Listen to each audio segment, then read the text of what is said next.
Hey guys, Taylor here. Today we are going to be talking about the three modalities in astrology, which are cardinal, fixed, and mutable. I made this video in a slideshow format because when I first started studying, sometimes I just wanted a video or a podcast or anything to just get straight to the point and tell me the basics that I needed to know in the beginning so I wasn't overwhelmed with information and then could build upon it later. So that's what this video and this whole series of videos is aiming to do, is to simplify astrological terms so you are able to build upon your own interpretation and understand where maybe other astrologers' interpretations are coming from, or if you're looking at your own birth chart or a loved one's birth chart, you'll be able to at least put the very basics together to start gaining a better understanding. So I hope you enjoy this video. If you do, please give it a thumbs up and consider subscribing, and enjoy. So here are the three modes. So first of all, what does mode mean? This is also referred to as qualities or quadruplicities. So this is the style of action and reaction when dealing with people and situations. There are three modes in which the four elements can embody. These are cardinal, fixed, and mutable. It's imperative to know which are most dominant in your chart, especially the sun, moon, and rising signs, which represent your soul's expression, your emotional nature, and your approach to life and the world at large. You can remember this by thinking of mode of transportation and ask yourself, what mode of transportation will each sign take to get somewhere? So the modes coincide with the part of the season that the sign occupies. So cardinal signs are always at the beginning of each season. So Aries is the beginning of spring, Cancer is the beginning of summer, Libra is the beginning of fall, and Capricorn is the beginning of winter. Then we have our fixed signs, who are always in the middle of the season.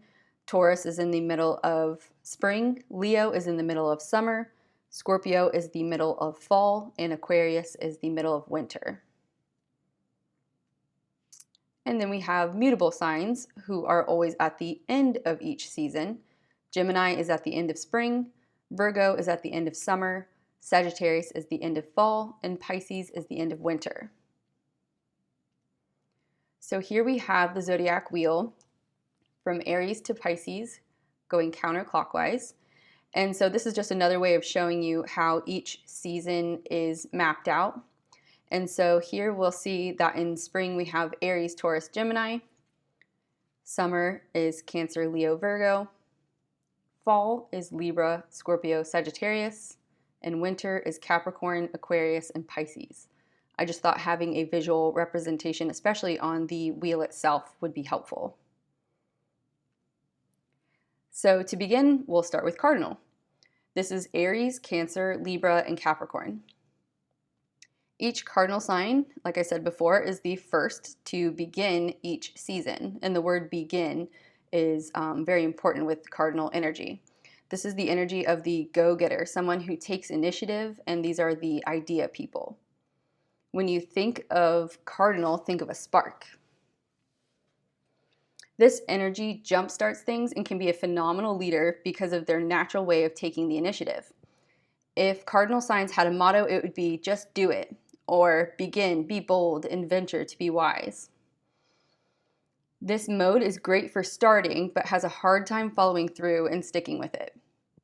Think before you speak and act is a lesson for cardinal signs as well. When mindfulness and focus is practiced, these creative ideas and new beginnings have a much better chance of bearing fruit. Each sign will express this cardinal energy in their own unique way depending on their element. Next up we have fixed. This is Taurus, Leo, Scorpio, and Aquarius. Each fixed sign is the middle of each season. This is the energy of sustainment. Fixed signs have strong staying power and can be one of the most loyal, for better or for worse, people out there. Unlike cardinal energy, fixed has a harder time starting, but once a routine is forged, these signs are like a freight train moving steadily down the track at their preferred pace and style. When directed intentionally, this is like a superpower. Routine is the driving force of most successful people and businesses. A motto for fixed signs is I can, I will, I must, or consistency is what transforms average into excellence. When not examined, fixed signs will stick with it because it's always been that way, and change seems like a hassle. Learning when to let go is a big lesson for fixed signs. And again, each sign will express this fixed energy in their own unique way depending on their element. And then we have mutable. This is Gemini, Virgo, Sagittarius, and Pisces. Each mutable sign is the end of each season. This is the energy of change, versatility, and adaptability. Mutable signs have the capability of switching gears on a dime. In fact, they thrive with change and will feel stuck or immobile if change and variety isn't somehow worked into their lives. Adapting to the environment they are in, the people they are around, or taking a project in a completely different direction are all superpowers of mutable signs. Unlike cardinal and fixed, mutable has a tough time making the decision to begin at all, and or once they have begun, staying power may be lacking. Practicing mindful awareness to increase focus and remembering your why can be some ways to help increase consistency and decision making. A motto for mutable signs is go with the flow, or improvise, adapt, overcome. And again, each sign will express this mutable energy in their own unique way, depending on their element. And I just wanted to go over aspects really quick. I'm going to do a whole video on major aspects in astrology, but this is important when it comes to modes because when two signs are of the same mode, this is either going to cause a square, which is the 90-degree angle, or an opposition, which is the 180-degree angle. The nature of the square in opposition is tension. When there is a square, the two signs are of the same mode, but of different element and duality, which are feminine and masculine.